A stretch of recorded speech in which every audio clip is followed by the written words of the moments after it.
Hello my dear students and viewers. आज आप इस प्लेटफॉर्म पर हम बात करेंगे research related renewable energy resources के बारे में।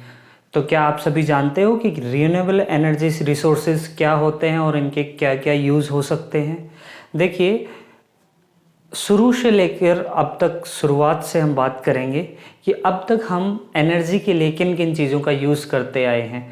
तो अगर हम ट्रेडिशनली बात करें तो सबसे पहले कोयला, कोल, उसके बाद में एटॉमिक एनर्जी यूरेनियम, और इसके अलावा अगर हम बात करें तो जो रिवर्स हैं उन पे बांध बना करके उनसे टरबाइन चला करके, विंड मिल, सोलर से जो एनर्जी आती है वो, ये सभी एनर्जी के रिसोर्सेज होते हैं। इसके अलावा बायोगैस, इस तरह से और भी बहुत सारे रिसोर्सेज हैं जिनके बारे में हम बात कर सकते हैं, जो एनर्जी प्रोड्यूस करने के लिए हमारे लिए बहुत ही ज़्यादा उपयोगी हैं।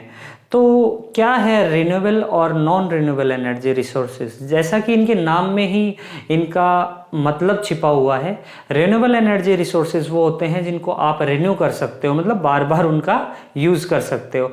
और नॉन रिन्यूएबल मतलब एक बार यूज़ किया फिर ख़त्म। जैसे कोयला है, पेट्रोलियम है, ये सब चीज़ें क्या हैं, आपके पास लिमिटेड अमाउंट में मौजूद हैं इस अर्थ के ऊपर।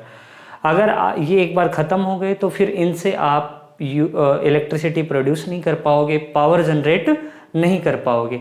लेकिन अगर हम बात करें कि सनलाइट की या विंड मिल की, मतलब जो एयर है हमारे पास उसकी, तो ये हमारे पास बहुत ज़्यादा अमाउंट में अवेलेबल है। मतलब हवा, जब तक अर्थ पे जीवन है तब तक हवा तो ख़त्म होने वाली नहीं है, या फिर सन है तब तक हम जिंदा हैं।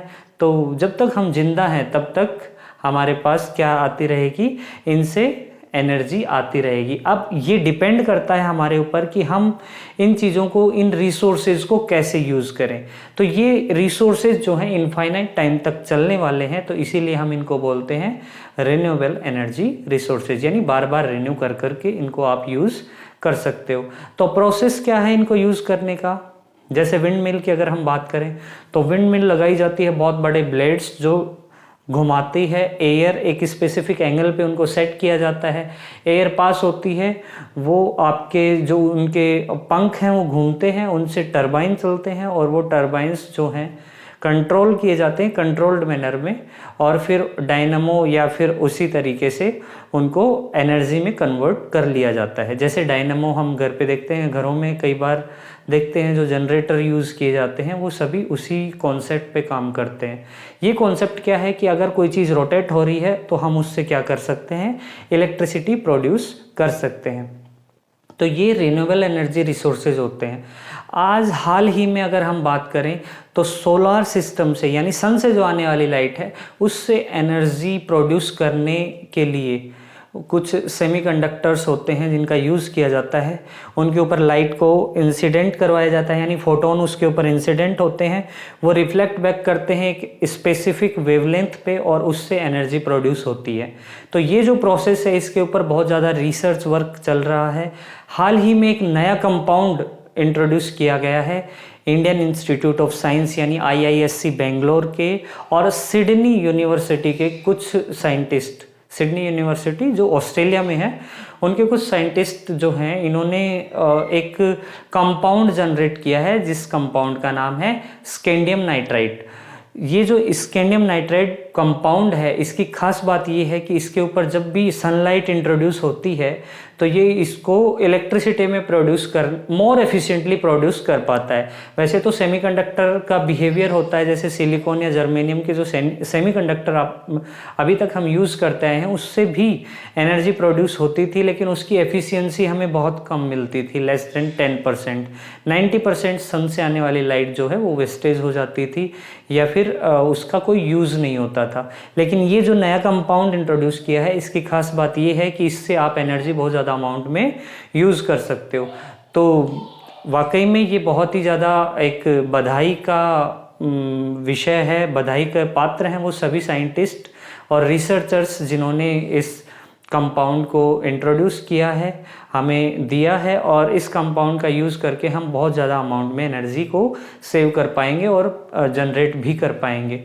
तो लेकिन अगर हम आज के सिनेरियो, करंट सिनेरियो की बात करें तो हमारे पास साइंटिस्ट का बहुत ज़्यादा अभाव पड़ा हुआ है, एक तरह से अकाल पड़ा हुआ है। कारण क्या है कि बहुत सारे स्टूडेंट्स पढ़ते हैं, पढ़ लिख करके बहुत सारे सेक्टर्स में जल्दी सेटल होना चाहते हैं और सेटल डाउन होकर के उनकी ग्रोथ वहीं पे रुक जाती है और वो कुछ एफिशिएंट नहीं कर पाते अपने करियर में।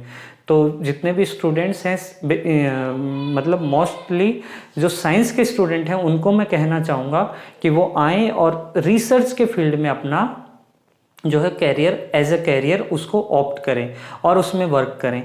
हाँ, इसमें आपको पेशेंस की रिक्वायरमेंट होगी, बहुत सारा धैर्य रखना होगा और धीरे धीरे चीज़ों को समझते हुए उन पे काम करना होगा। किस तरह से रिसर्च पेपर पब्लिश होते हैं, किस तरह से उन चीज़ों पे काम किया जाता है, रिसर्च पेपर्स से रिलेटेड इन्फॉर्मेशन कहाँ से कलेक्ट की जाए, ये सभी जानकारी हम आपको वीडियोस में प्रोवाइड करवाते रहेंगे। तो जितने भी स्टूडेंट्स हैं उनकी कोई भी क्वेरीज़ हैं वो पूछ सकते हैं कि साइंस में हम एज ए साइंटिस्ट कैसे करियर बनाएं और साइंटिस्ट क्या होते हैं और इनके क्या काम होते हैं, इनकी क्या लाइफस्टाइल होती है, इन सब से रिलेटेड भी वीडियोस हम टाइम टाइम पे आपको प्रोवाइड करवाते रहेंगे। तो सभी स्टूडेंट्स से रिक्वेस्ट है, I welcome you all in the field of science and in the field of research. आइए और सभी मिलकर इसमें काम करते हैं और एक नए भारत की कल्पना करते हैं जहाँ पे हमें बहुत सारे साइंटिस्ट मिलेंगे और वो अपने देश को आगे बढ़ाने में योगदान दे पाएंगे। तो इसी तरह से मिलते रहेंगे, नेक्स्ट वीडियोस में मिलते हैं एक नई इन्फॉर्मेशन के साथ में, और तब तक के लिए अपना ख्याल रखें। बहुत बहुत धन्यवाद।